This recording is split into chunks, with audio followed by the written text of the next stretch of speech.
Any of you who have ever watched a mountain stage of a Grand Tour on TV will likely have seen the pros adopting weird and wonderful positions on the descents, the idea being that it's more aerodynamic and therefore quicker. Now, we definitely wouldn't recommend that you do it at home, but here at GCN we thought we'd risk our skin in one of the most unscientific experiments ever conducted to see which is quickest.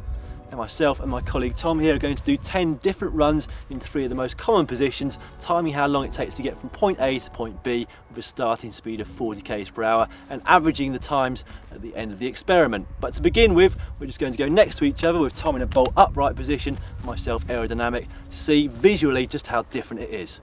As you can see, it's not long before I start pulling away from Tom, and soon he's completely out of the picture. Of course, some of this could be down to clothing or bike aerodynamics or overall weight. For the purposes of the experiment, we're using an 800-metre section of fairly straight downhill on a day with little or no wind. Firstly, on the standard aero position, hands on the drops, elbows at roughly 90 degrees, back flat and head in line with your body.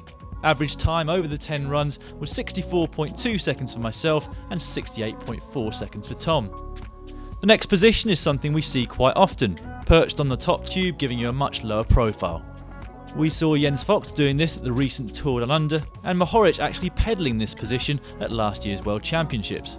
In this position, my average time over the 10 runs was 59.8 seconds, whilst Tom's was 63.2. That's almost a 7% improvement on the standard aero position, with the downside being that you have much less control over the bike.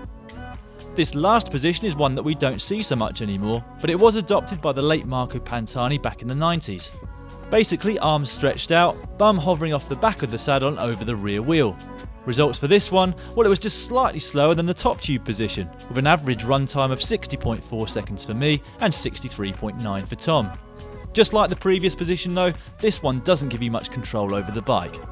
So there you have it. The positions the pros adopt are faster than the standard tuck, but they do have the advantage that they are on closed roads, so we'd recommend that you don't try this on your local club run.